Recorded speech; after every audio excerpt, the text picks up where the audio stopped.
Hai guys, kembali lagi bersama kami dari kelompok 5 akan membuat video mengenai informasi tentang jurnal kekar. Namun sebelum itu, perkenalkan saya Dini Ayuandi Raja Sia Sugianto dengan NIM 202463009. Saya Fatima Zaro dengan NIM 2024-63002. Saya Satrio Mas Rusmanto dengan NIM 2024-63059. Saya Jeffrey Panggara dengan NIM 2024-63017. Saya Nathanael Narutama dengan NIM 2024-63001. Saya Muhammad Fadli dengan NIM 2024-63010. Saya Rahmat Ramadan Gufron dengan NIM 2023-63013. Saya Prinal Lupa Bubung dengan NIM 2024-63004. Saya Muhammad Rizal Haq dengan NIM 2024-63018. Saya Rika Medelin Maniba dengan NIM 2020-63047. Selamat menyaksikan. Halo semuanya, kali ini saya akan menjelaskan jurnal berjudul Analisis Pengaruh Kemiringan Upper Phase terhadap Kestabilan Blok Baji di Kuari Penambangan Andesit, Set, Sumorejo, CV Gunung Mulia yang ditulis oleh Hendra Rezeki dan Singgi Sabtono pada tahun 2022 dari UPN Veteran Yogyakarta. Nah, permasalahan pada jurnal ini yaitu lokasi penambangan andesit milik CV Gunung Mulia Site Sumorejo sering mengalami longsoran berbentuk baji atau biasa disebut wedge failure pada lereng tambang. Longsor ini terjadi akibat adanya dua bidang kekar, mayor dan minor, yang saling berpotongan serta sudut kemiringan upper face yang terlalu curam sehingga menurunkan faktor kemiringan lereng. Saya Rizal, di sini saya akan membacakan kondisi kekarnya. Nah, kondisi kekar yang dijumpai berupa kekar mayor dan minor yang membentuk bidang perpotongan dan menghasilkan blok baji. Batuan di lokasi penelitian adalah andesit abu-abu bertekstur porfitrik dengan kondisi slightly weathered atau pelapukan ringan. Permukaan kekar halus bergelombang atau smooth undulating, serta bukan kekar yang kurang dari 0,1 mm. Serta kondisi batuan kering tanpa indikasi aliran air pada bidang diskontinuitas. Sekian dari saya, terima kasih. Halo teman-teman, jadi di sini saya akan menjelaskan mengenai strike dip dari jurnal yang dijelaskan oleh teman saya.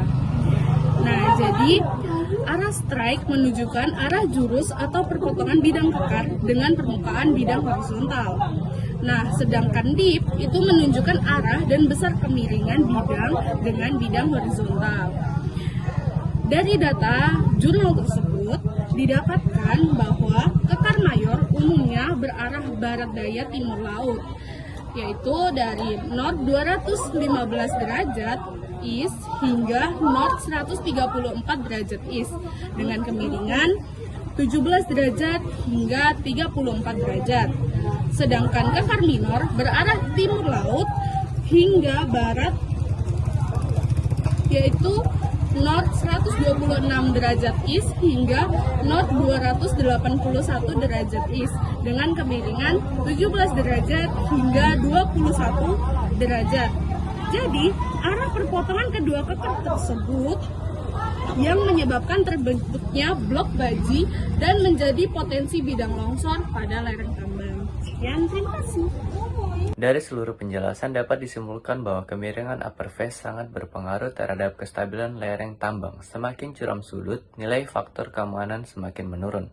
Pada sudut 0 derajat, nilai FK sebesar 7,4, sedangkan pada 7 derajat turun menjadi 5,9. Batuan di lokasi berupa andesit, bertekstur porfiritik dengan pelapukan ringan dan tergolong batuan baik. Perpotongan kekar mayor dan minor membentuk blok baji yang berpotensi longsor, sehingga sudut upper phase perlu dilandaikan minimal 7 derajat agar lereng lebih stabil dan aman. Saya akan menjelaskan permasalahan pada jurnal, yaitu jurnal analisis kestabilan lereng menggunakan metode rock mass rating atau RMR dan slope mass rating atau SMR untuk menentukan faktor keamanan lereng pada tambang Tuf Desa Candirejo, Kecamatan Semin, Kabupaten Gunung Kidul, Daerah Istimewa Yogyakarta.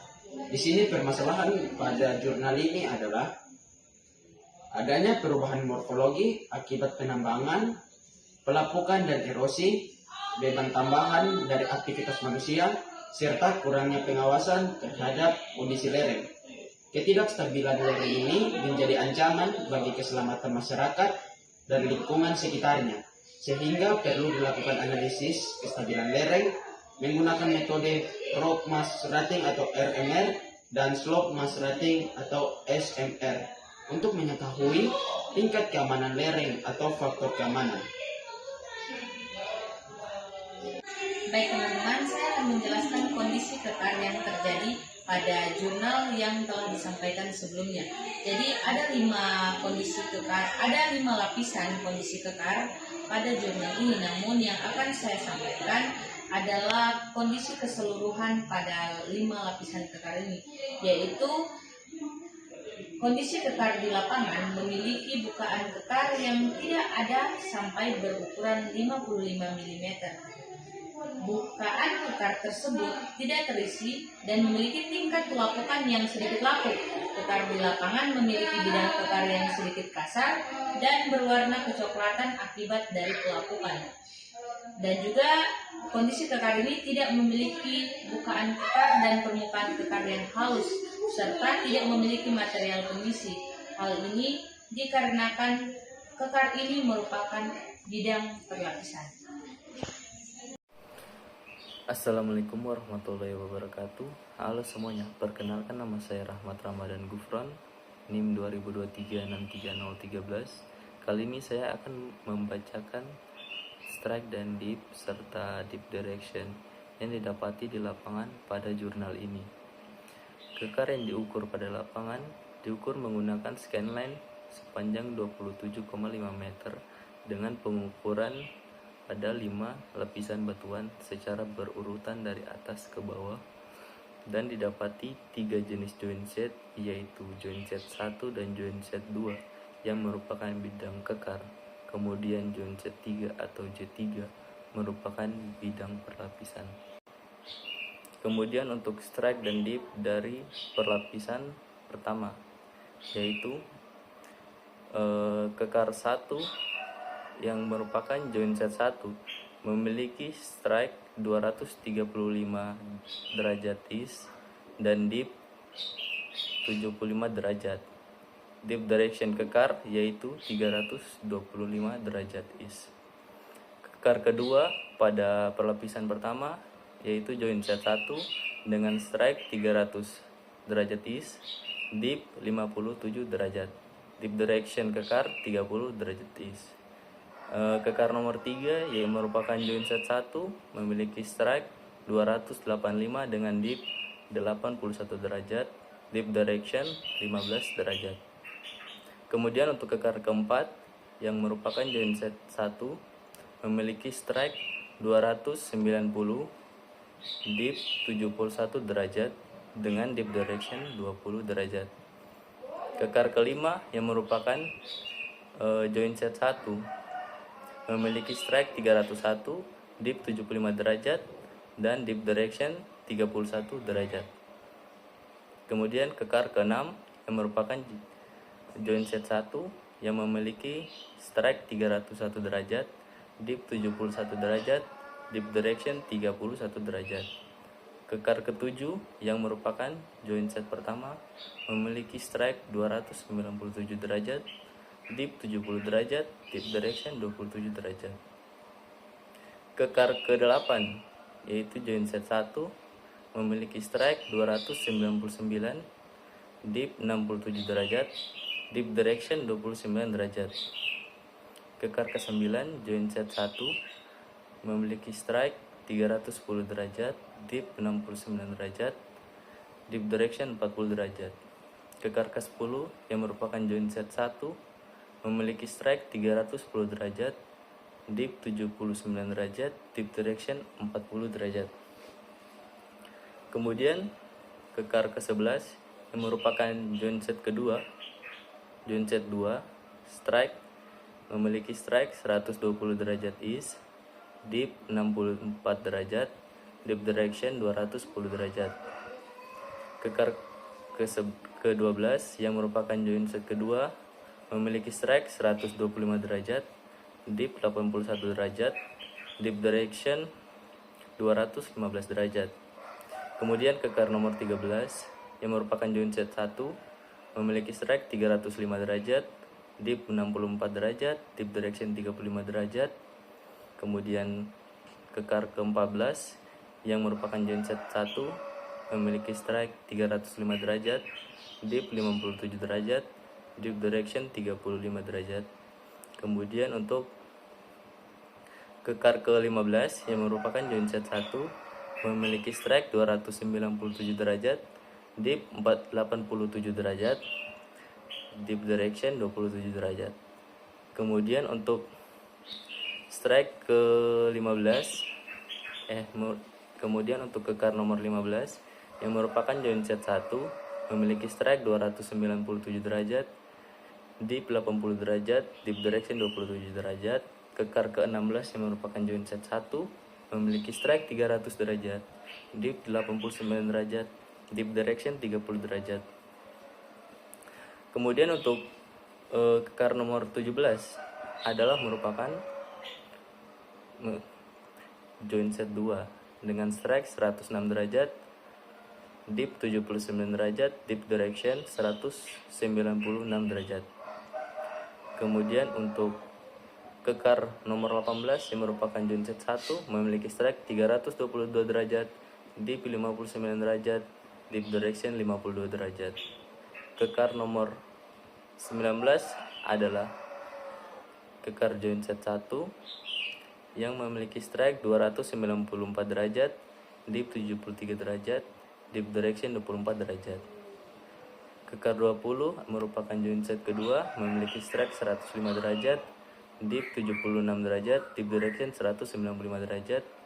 Kekar 21 adalah kekar joint set 1 dengan strike 310 derajat, dip 82 derajat, dip direction 40 derajat.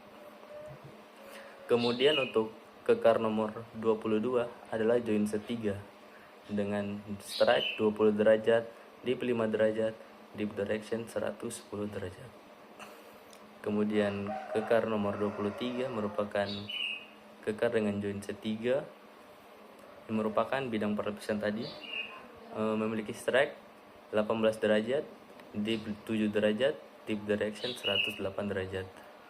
Kemudian kekar nomor 24 adalah kekar joint set 3 memiliki strike 23 derajat, dip 6 derajat, dip direction 113 derajat. Kemudian untuk kekar 25 atau kekar terakhir merupakan kekar dengan joint set 3 yang memiliki strike 25 derajat, dip 5 derajat, dan dip direction 115 derajat. Kemudian untuk strike dip bidang kekar pada lapisan kedua, kekar yang terdapat pada lapisan kedua sejumlah 13 kekar. Dengan kekar pertama adalah joint set 1, strike-nya adalah 235 derajat, dip 75 derajat, dip direction 325 derajat. Kekar kedua joint set 1, strike-nya 245 derajat, dip 80 derajat, dan dip direction 335 derajat.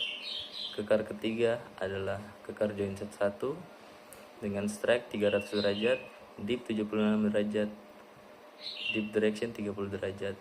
Kekar keempat adalah kekar joint set 1 dengan strike 284 derajat, dip 84 derajat, dip directionnya adalah 14 derajat. Kemudian untuk kekar kelima adalah kekar joint set kedua dengan strike-nya 120 derajat, dip 65 derajat, dip direction 210 derajat. Kekar keenam adalah kekar joint set 1 dengan strike 290 derajat, dip 82 derajat, dip direction 20 derajat. Kemudian kekar nomor 7 adalah kekar joint set 1 dengan strike 300 derajat, dip 89 derajat, dip direction 30 derajat.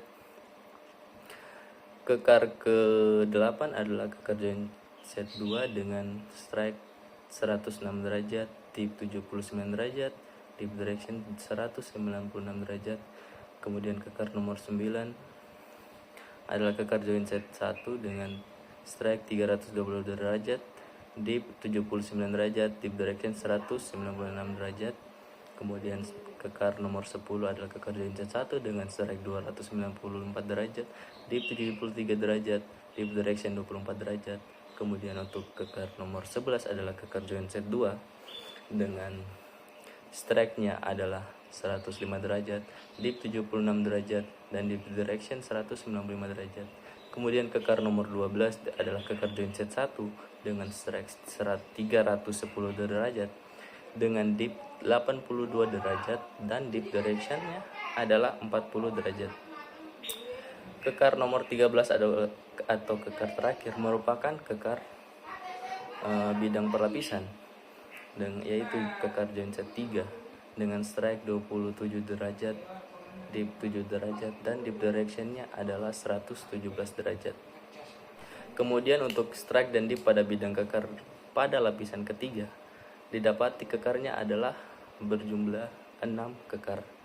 Dengan kekar pertama adalah kekar join set 1, arah strike-nya adalah 235 derajat, dip 75 derajat, dip direction 325 derajat.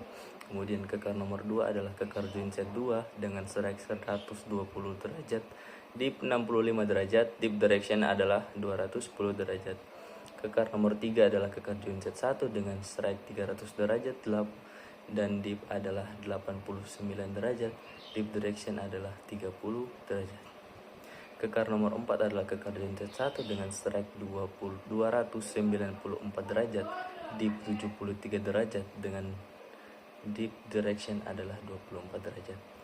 Kekar nomor 5 adalah kekar join set 1 dengan arah 310 derajat, dip 82 derajat, dip direction adalah 40 derajat. Kekar nomor 6 adalah kekar terakhir merupakan kekar join set 3 yang merupakan kekar bidang perlapisan yang memiliki arah atau strike 25 derajat, dip 5 derajat, dan dip direction kekar 115 derajat. Kemudian untuk strike dan dip bidang kekar pada lapisan keempat, didapati jumlah kekar adalah 5 kekar. Dengan kekar nomor 1 adalah kekar join set 1 dengan strike 235 derajat, dip 75 derajat, dan dip direction 325 derajat. Kekar nomor 2 adalah kekar join set 2 dengan arah 120 derajat, dip 65 derajat, dan dip direction adalah 210 derajat. Kekar ketiga adalah kekar join set 1 dengan arah strike 300 derajat, dip 89 derajat, dip direction 30 derajat. Kekar keempat adalah kekar join set 1 dengan arah 294 derajat, dip 73 derajat, dip direction 24 derajat. Kemudian kekar kelima adalah kekar join set 1 dengan arah 310 derajat, dip 82 derajat, dan dip direction adalah 40 derajat. Kemudian untuk strike dan dip bidang kekar pada lapisan kelima, yang didapati kekar sebanyak 7 kekar. Dengan kekar pertama adalah kekar join set 1 dengan arah 235 derajat, kemiringan 75 derajat, dan dip direction kekar adalah 325 derajat. Kekar kedua adalah kekar join set 2 dengan arah atau strike 120 derajat east, dip 65 derajat, kemudian dip direction 210 derajat. Kekar ketiga adalah kekar join set 1 dengan arah 300 derajat, dip 89 derajat, dip direction 30 derajat. Kekar keempat adalah kekar join set 1 dengan arah 294 derajat, kemiringan 73 derajat, dan dip direction 24 derajat. Kemudian kekar kelima adalah kekar join set 1 dengan arah strike 310 derajat, dip atau kemiringan 82 derajat, dan dip direction 40 derajat. Kemudian kekar keenam adalah kekar join set 3 atau ke bidang perlapisan dengan arah strike 18 derajat, dip 6 derajat, dan dip direction 108 derajat. Kemudian kekar ketujuh adalah kekar join set 3 dengan arah 20 derajat, dip 5 derajat, dan dip direction 110 derajat. Di sini kami akan membahas jurnal tentang kekar, tapi sebelumnya saya akan kasih tahu nih jurnal apa yang kami pakai. Di sini jurnalnya berjudul Kajian Kestabilan Lereng menggunakan metode Ross Mesh Rating dan Slope Mesh Rating pada lokasi pit 1 penambangan batu granit PT Gilgal Batu Alam Lestari. Jadi langsung saja saya akan membahas permasalahan kekar dalam jurnal tersebut, yaitu yang pertama itu ada kegiatan penambangan di pit 1 PT Gilgal Batu Alam Lestari. Itu terbentuknya lereng curam akibat aktivitas penggalian dan peledakan batu granit. Kemudian lereng tersebut memiliki bidang diskontinuitas atau rekan atau kekar yang berperan sebagai bidang lemah pada masa batuan. Kondisi ini berpotensi menyebabkan ketidakstabilan lereng dan terjadinya longsoran batuan yang dapat mengganggu keselamatan kerja dan aktivitas penambangan. Di sini kita akan membahas tentang kondisi kekar dalam masa batuan. Pertama-tama, apa itu kekar dan bagaimana karakteristiknya, terus mengapa sangat penting dalam analisis kestabilan lereng. Nah, materi ini kita ngambil dari penelitian terbaru yang mengamati kondisi kekar di lapangan. Saya akan menjawab segmen 1 tadi, pertanyaan 1. Apa itu kekar? Di dalam masa batuan terdapat banyak elemen struktur seperti lapisan, batahan, dan yang menjadi fokus kita adalah kekar, yakni rekahan atau celah pada batuan yang umumnya terbentuk oleh tegangan geologi. Kekar ini bisa sangat mempengaruhi kekuatan dan perilaku masa batuan. Terus yang pertanyaan kedua tadi saya mau jawab, ciri-ciri kekar yang diamati dalam penelitian atau karakteristik kekar. Itu tuh spasi jarak antar kekar atau jarak antar celah. Jika dia semakin rapat, semakin besar potensi lemah. Terus orientasi kekar yang kedua, arah dan kemiringan bidang kekar relatif terhadap lereng atau muka bukaan. Bila orientasi tidak stabil bisa memicu gelincir atau robohan. Yang ketiga, intensitas kekar. Itu banyaknya rekahan dalam suatu volume batuan. Yang keempat, kondisi pengisian terbuka dan pelapukan. Terus segmen ketiga, kondisi di lapangan penelitian. Penelitian menunjukkan bahwa pada beberapa lokasi bidang diskontinuitas berupa kekar tidak mengalami pelapukan signifikan. Berarti batuan relatif segar, namun kehadiran kekar tetap menjadi faktor penting untuk diperhitungkan. Orientasi dan spasi kekar di lokasi penelitian menjadi parameter analisis kestabilan. Terus segmen keempat, pengaruh kekar terhadap stabilitas lereng. Kenapa kekar penting? Karena kekar membuat jalur lemah yang memungkinkan pergerakan batuan atau lereng, entah itu tergelincir atau sliding, atau robohan atau toppling. Terus kedua tuh orientasi kekar yang menghadap lereng atau bidang bukaan bisa mempercepat keruntuhan. Ketiga, spasi yang rapat dan kekar terbuka dan pelapukan dia bisa memperbesar potensi keruntuhan. Segmen kelima, implikasi teknik dan mitigasi.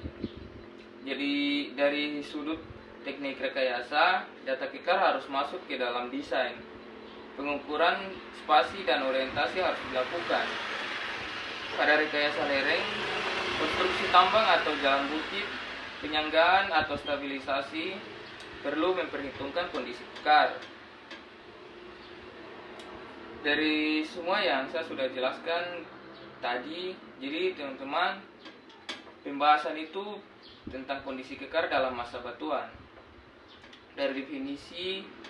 Mulai dari definisi, karakteristik, pengaruh, hingga implikasi praktis.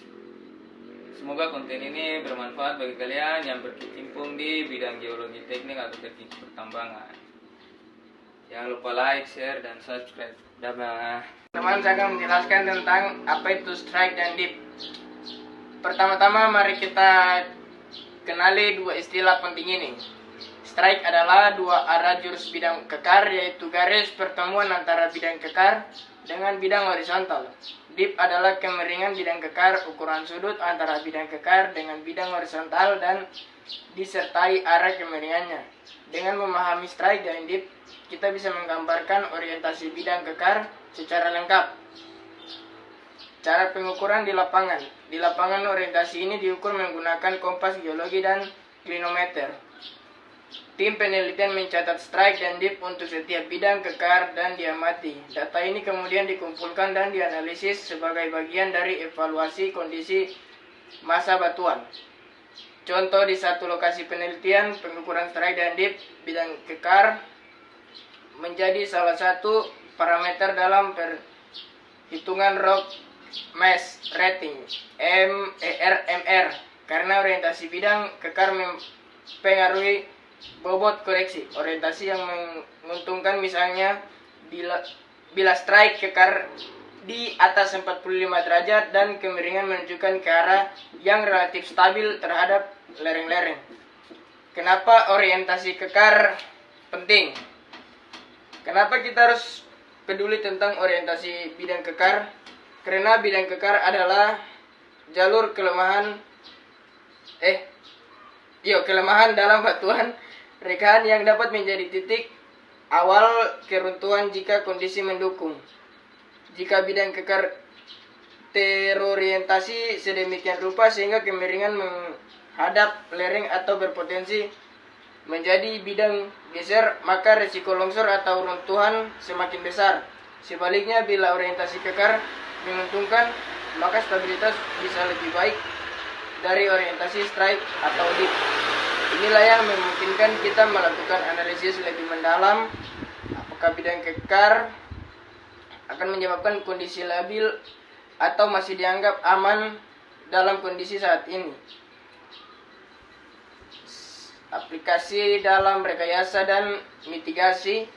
Dalam praktik rekayasa, orientasi bidang kekar menjadi komponen penting dalam desain lereng, pembangunan terowongan, dan stabilisasi mekanis. Contohnya data strike dip kekar dimasukkan ke dalam software Storyfish atau program analisis lainnya untuk mengevaluasi potensi kegagalan planar, WG atau toppling. Dengan memahami orientasi pada insiur dan geolog bisa menentukan skema penyanggaan archering atau drainase yang tepat agar lereng tetap stabil. Sekian video kami.